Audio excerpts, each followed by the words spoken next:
Hi, my sorry. Hi, I'm the director for Common Knowledge Trust. We are a New Zealand registered NGO or not for profit or a charitable educational organization.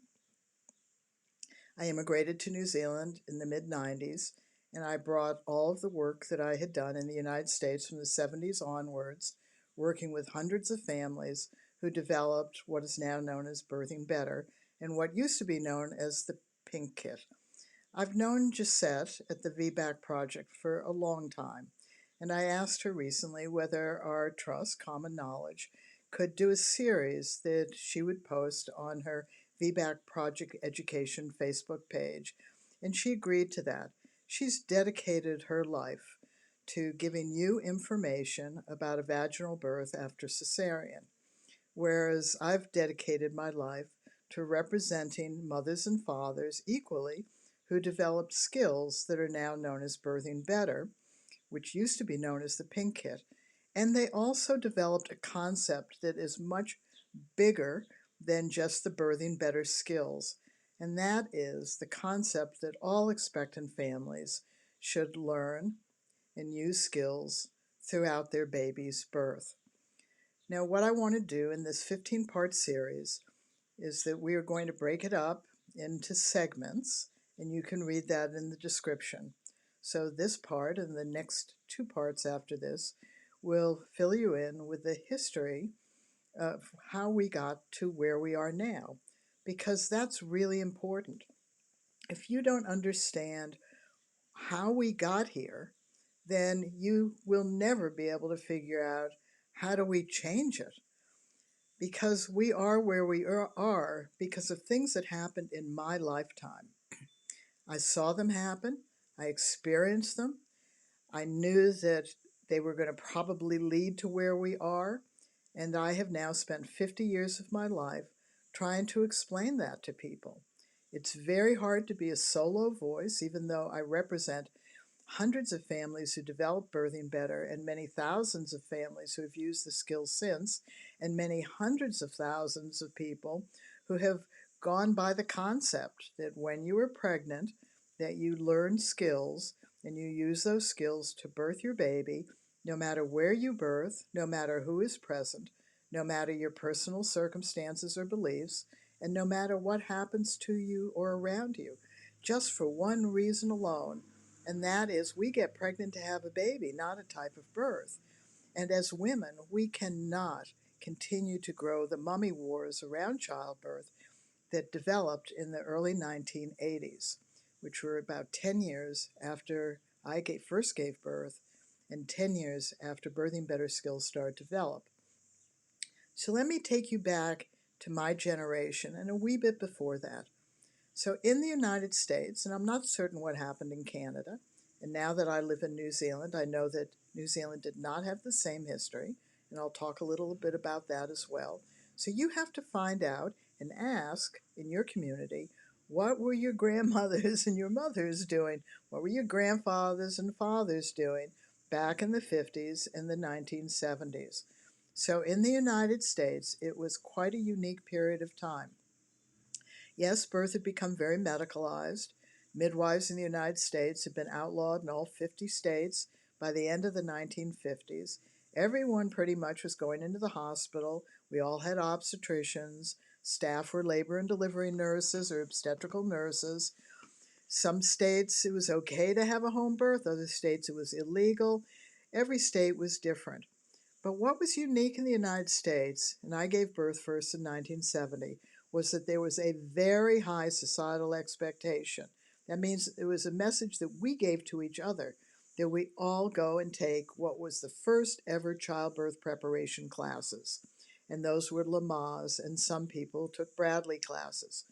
In New Zealand at that time, although it started in the 1950s and ended by the 1970s, was that Grantley Dick Reed, who was the third obstetrician of this trio, Lamaze, Bradley, and Grantley Dick Reed, had developed a system called Childbirth Without Fear.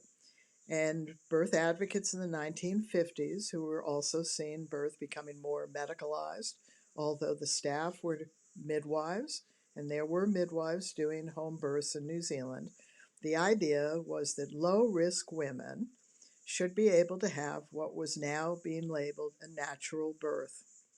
And to do that, Grantley Dick Reed, Lamaze, and Bradley said that those women should use skills. Now, from our viewpoint and in hindsight, and as I've written about for years, this was the first huge mistake. This is really what has led us to where we are now. And that was the dividing of pregnancy and birth into high risk and low risk. That was a huge mistake, and it has had profound ramifications since then. What if those three obstetricians had made a common sense remark? 100% of pregnant women will give birth one way or another. And therefore, all pregnant women should learn birth skills and use those skills throughout their baby's birth, no matter where they birth, who is present, their circumstances, or what happens to and around them. Had that happened back then, your grandmother and grandfather would have told your mother and father to learn skills and to use those skills when they birthed you. And you would have now be telling your children. That didn't happen. The division occurred right away. Lamaze and Bradley didn't work for many people who were low risk and wanted a natural birth, pain-free labor with no medical interventions. And those women who were high risk didn't learn skills because they were already excluded from the conversation. And this is primary, and I want to say it again. Back in the 1950s to the 1970s was the first childbirth preparation classes taught worldwide. It was the first time that people started to think that all birthing women really could use breathing and relaxation skills.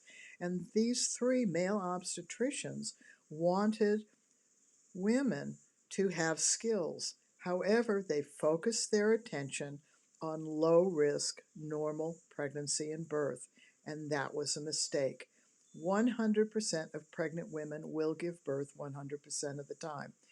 We get pregnant to have a baby, not a type of birth. Giving birth is an activity each woman does with her baby. Humans thrive on being skilled.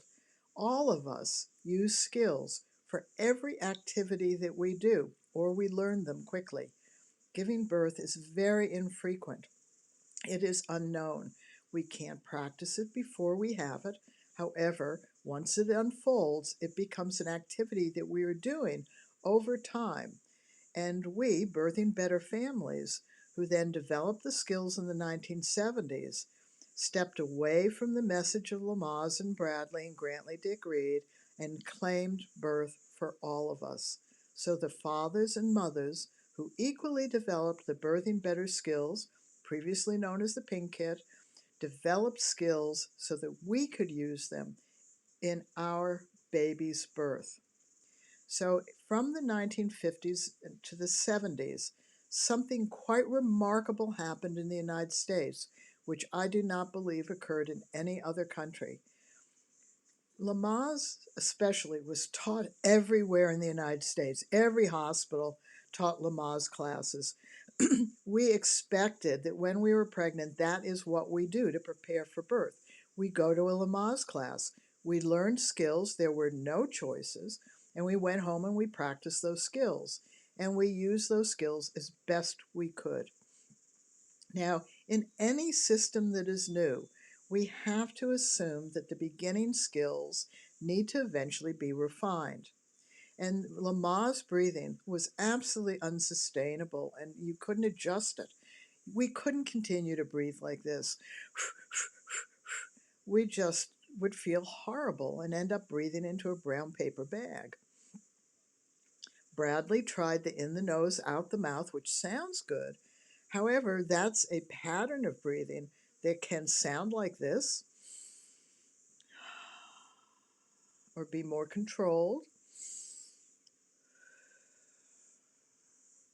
Or we use that in exercising or sex. or this, oh, or this, ah.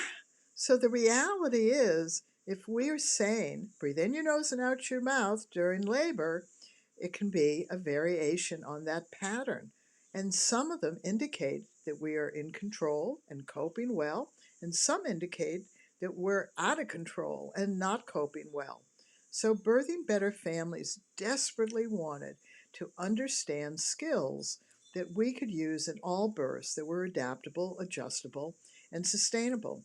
And as this series progresses, I will talk more and more about those skills. But right now, we want to stick to what happened in the 50s and 70s when multiple millions of women and men took Lamaze classes and Bradley classes in the United States. And it was a high societal, very high societal expectation that when you're pregnant, you go to those classes and learn skills. Well, what happened was that, first of all, fathers were just being permitted into labors. They weren't yet permitted into cesareans, and there was only a 4.5% cesarean rate. So women labored in hospital for hours, days, and days, and days, because breech birth was normal as it is now. Posterior babies, that was normal. Multiples were normal. Gestational diabetes was normal. Rh negative was normal. In fact, ROGAM wasn't developed until the 80s. Everything was normal unless it was so severe that a major abdominal surgery was performed. So we all labored. And when we labored with skills, we did cope better. But because the skills were really techniques and were not adjustable, and we're not adaptable and we're not sustainable, then a lot of us did several things. One is, if we weren't having a natural birth, we stopped using them. If things got too intense, we couldn't adjust them, so we stopped using them and they didn't work. But us going into the US in the 1970s, that meant that obstetricians and labor delivery nurses saw multiple millions of women trying to use some skills and fathers trying to help. Because prior to that, post World War II and before that, women were often left alone to birth, particularly in hospital. They were in wards. Fathers weren't there. They were in the waiting room handing out cigars. So women had no skills. In fact, there has never been a universal set of skills ever. There is a belief that we're all individuals and that we're all culturally or religiously different, which is true, and yet it's not accurate. We are all one human being. We all blink, we all cough, and we can all tighten up our rectum, men and women alike. And 100% of pregnant women will give birth one way or another. And it is an activity that we are doing. And there's no reason why we shouldn't be skilled to do that activity. And Lamaze and Bradley and Grantley Dick Reed were inviting us for the first time to become skilled. Well, what happens when labor and delivery nurses and obstetricians change from seeing totally unskilled women just having birth happen to them and they're getting through it however long it takes, to more and more women using some form of breathing techniques and relaxation techniques with their husbands helping? What happens to the psyche of those people? It changes them for the better. First of all, they become more relaxed. When they see women coping better, it relaxes everybody. Everybody copes better. When women are out of control, everybody gets stressed because there have always been two elements of childbirth. One is the risk factors, and the other is women's suffering. Suffering was never, ever connected to dangers at birth. It was connected to the fact that women felt out of control. And that was connected to the fact that throughout millennium, we have never really had skills to cope with labor contractions or to work through a non-laboring cesarean. So when multiple millions of women in the United States went in using these beginning techniques, everything in childbirth changed in the United States. First of all, along with this, which is totally off the subject, we started wearing bikinis and we didn't want to be left with an ugly scar. So the medical profession adapted and created the bikini cut or the low-line incision. That then opened up the door for women to have trials of labor or VBACs today. In fact, it opened up the door to have a lot of things happen. A lot of the choices you have today, we didn't have at all. So you can get up and move around, you can eat and you can drink, you can have people there, you can, in some hospitals and certainly at home, you can get into water if you want. That wasn't available to us. You could have early discharge, that wasn't available. You could have the baby with you, that wasn't available. But that didn't come because the medical profession suddenly changed its mind for no reason. And it didn't come really from birth advocates.